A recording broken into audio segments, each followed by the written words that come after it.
تمام دیکھنے اور سننے والوں کو پیار بھرا سلام۔ حضرت علی کرم اللہ وجہ الکریم نے قلعہ کموز کے پاس پہنچ کر یہودیوں کو اسلام کی دعوت دی، لیکن انہوں نے اس دعوت کا جواب اینٹ اور پتھر اور تیر و تلوار سے دیا، اور قلعے کا رئیس اعظم مرحب خود بڑے تنتنے کے ساتھ نکلا، سر پر یمنی زرد رنگ کا ڈھاٹا باندھے ہوئے اور اس کے اوپر پتھر کا خود پہننے ہوئے، رزق کا یہ شعر پڑھتے ہوئے حملہ کے لیے آگے بڑھا۔ خیبر خوب جانتا ہے کہ میں مرحب ہوں، اسلحہ پوش ہوں، بہت ہی بہادر اور تجربہ کار ہوں۔ حضرت علی کرم اللہ وجہ الکریم نے اس کے جواب میں رزق کا یہ شعر پڑھا: میں وہ ہوں کہ میری ماں نے میرا نام حیدر رکھا ہے، میں کچھار کے شیر کی طرح ہیبت ناک ہوں۔ مرحب نے بڑے تمطراق کے ساتھ آگے بڑھ کر حضرت شیر خدا پر اپنی تلوار سے وار کیا، مگر آپ رضی اللہ تعالیٰ عنہ نے ایسا پینترا بدلا کہ مرحب کا وار خالی گیا۔ پھر آپ نے آگے بڑھ کر اس کے سر پر اس زور کی تلوار ماری کہ ایک ہی ضرب سے خود کٹا، مغفر کٹا، اور ذوالفقار حیدری سر کو کاٹتی ہوئی دانتوں تک اتر آئی، اور تلوار کی مار کا تڑاکا فوج تک پہنچا، اور مرحب زمین پر گر کر ڈھیر ہو گیا۔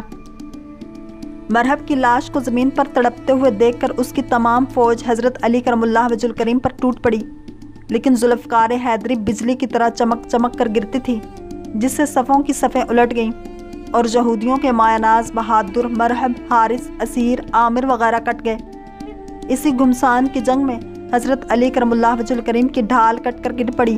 تو آپ نے آگے بڑھ کر قلعہ کموز کا پھاٹک اکھاڑ دیا اور کوڑ کو ڈھال بنا کر اس پر دشمنوں کی تلواریں روکتے رہے۔ یہ کوڑ اتنا بڑا اور وزنی تھا کہ بات کو 40 آدمی اس کو نہ اٹھا سکے۔ جنگ جاری تھی کہ حضرت علی شیر خدا نے کمال شجاعت کے ساتھ لڑتے ہوئے خیبر کو فتح کر لیا، اور حضرت محمد صلی اللہ علیہ وسلم کا فرمان صداقت کا نشان بن کر فضاؤں میں لہرانے لگا کہ کل میں اس آدمی کو جھنڈا دوں گا جس کے ہاتھ پر اللہ تعالیٰ فتح دے گا، اور وہ اللہ اور رسول صلی اللہ علیہ وسلم کا محب بھی ہے، اور اللہ اور رسول صلی اللہ علیہ وسلم کا محبوب بھی۔ بے شک حضرت مولا کائنات حضرت علی کرم اللہ وجہ الکریم اللہ اور رسول صلی اللہ علیہ وسلم کے محب بھی ہیں اور محبوب بھی،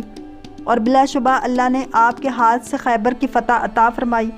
اور قیامت تک کے لیے اللہ تعالیٰ نے آپ رضی اللہ تعالیٰ عنہ کو فاتح خیبر کی معزز لقب سے سرفراز فرما دیا،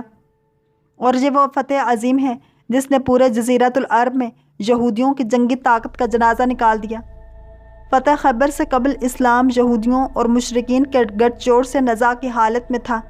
لیکن خیبر فتح ہو جانے کے بعد اسلام اس خوفناک نزاع سے نکل گیا اور آگے اسلامی فتوحات کے دروازے کھل گئے۔ چنانچہ اس کے بعد ہی مکہ بھی فتح ہو گیا۔ اس لیے یہ ایک مسلمہ حقیقت ہے کہ فاتح خیبر کی ذات سے تمام اسلامی فتوحات کا سلسلہ وابستہ ہے۔ بہرحال خیبر کا قلعہ کموز 20 دن کے محاصرہ اور زبردست مارکہ آرائی کے بعد فتح ہو گیا۔ ان مارکوں میں 93 یہودی قتل ہوئے اور 15 مسلمان جام شہادت سے سیراب ہوئے۔ اللہ تعالی ہم سب کو دین اسلام کی پیروی کرنے والا اور دین اسلام سے محبت کرنے والا بنائے۔ اگر آپ کو یہ ویڈیو پسند آئی ہے تو لائک، شیئر اور سبسکرائب کرنا مت بھولیے، تاکہ ایسے ہی اسلامک انفارمیٹیو ویڈیوز آپ تک پہنچتی رہیں۔